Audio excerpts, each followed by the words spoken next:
Endoscopy ചെയ്തപ്പം എന്തോ ലക്ഷണം കണ്ട് അങ്ങനെ CT സ്കാൻ ചെയ്തപ്പോഴാണ് ചെറിയൊരു ട്യൂമർ പോലെ കണ്ടത്. 10 മണിക്കൂർ മേളിലായിരുന്നു സർജറി. ഡോക്ടർമാരെല്ലാം നല്ല ക്ഷമയോടുകൂടിയുള്ള ഡോക്ടർമാരായിരുന്നു. ഡോക്ടറായിട്ടാണ് എന്നെ ഇവിടോട്ട് റെഫർ ചെയ്തത്. മുരളി സാറിനെയാണ് കാണിച്ചത്. ഏത് രാത്രിയിലായാലും എനിക്ക് ഒരു ബുദ്ധിമുട്ടുണ്ടായാലും അവർ ഓടിയെത്തും. പിത്തനാളിയുടെ കുഴലും പാൻക്രിയാസിൻ്റെ കുഴലും ഒന്നിച്ചു ചേർന്ന് ചെറുകുടലിലോട്ട് ചേരുന്ന സ്ഥലത്തിനാണ് ആംബുള്ള എന്ന് പറയുന്നത്.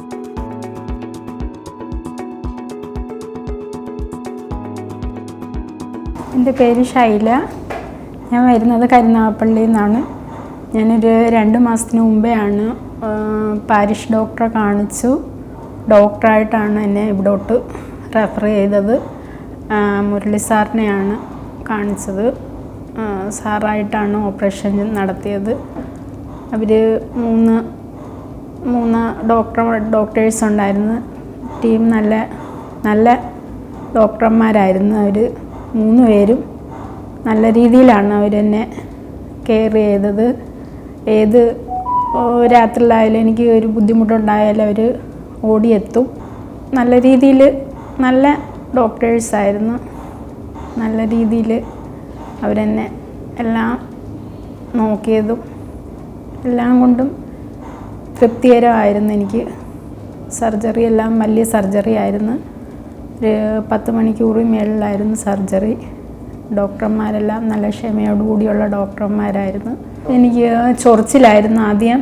ചൊറിച്ചിൽ നോക്കി പോയി ഷുഗർ ടെസ്റ്റ് ചെയ്ത് ഷുഗർ നോക്കി വന്നപ്പോൾ മഞ്ഞപ്പിത്തം കണ്ടുപിടിച്ച് അതിൽ നിന്നും ആണ് എൻഡോസ്കോപ്പി ചെയ്തപ്പം എന്തോ ലക്ഷണം കണ്ട് അങ്ങനെ CT സ്കാൻ ചെയ്തപ്പോഴാണ് ചെറിയൊരു ട്യൂമർ പോലെ കണ്ടത്.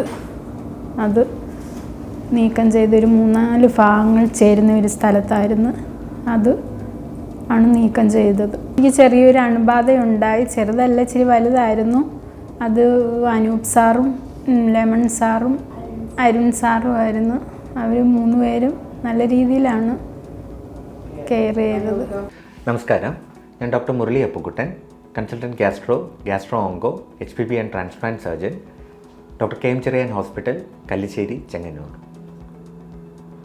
പെരിയാമ്പുലറി ട്യൂമറിന് വിപ്പിൾ സർജറി ചെയ്ത ഒരു അമ്മയുടെ കഥയാണ് നിങ്ങൾ കേട്ടത്. പിത്തനാളിയുടെ കുഴലും പാൻക്രിയാസിൻ്റെ കുഴലും ഒന്നിച്ചു ചേർന്ന് ചെറുകുടലിലോട്ട് ചേരുന്ന സ്ഥലത്തിനാണ് ആംബുള്ള എന്ന് പറയുന്നത്.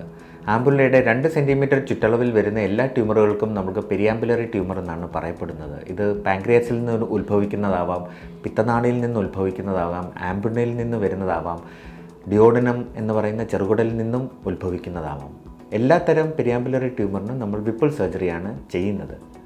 വിപ്പിൾ സർജറിയിൽ പാൻക്രിയാസിൻ്റെ 1/3 ഭാഗവും സ്റ്റൊമക്കിൻ്റെ 1/3 ഭാഗവും പിത്തസഞ്ചിയുടെ കുഴൽ പിത്തനാളിയിൽ ചേരുന്നതിന് മുകളിൽ വെച്ച് പിത്തനാളി മുറിക്കുകയും ചെറുകുടലിൻ്റെ ഡിയോഡിനത്തിൻ്റെ അത് കഴിഞ്ഞിട്ടുള്ള ജജനം എന്ന് പറയുന്ന ചെറുകുടലിൻ്റെയും ഒരു 25-30 സെൻറ്റിമീറ്റർ ടോട്ടൽ ചെറുകുടൽ എടുത്തു മാറ്റി പിത്തത്തിൻ്റെ കുഴലും പാൻക്രിയാസിൻ്റെ കുഴലും തയ്ച്ച് ചേർത്ത് സ്റ്റൊമക്കുമായിട്ടും തയ്ച്ച് ചേർത്ത് ആഹാരം കഴിക്കാനുള്ള ഒരു പുതിയ ബൈപ്പാസ് ഉണ്ടാക്കുന്ന ഒരു സർജറിയാണ് വിപ്പിൾ സർജറി. മറ്റ് ക്യാൻസറുകളെ അപേക്ഷിച്ച് പെരിയാമ്പുലറി ട്യൂമറിന് വളരെ നല്ല പ്രോഗ്നോസാണ്. നമസ്കാരം.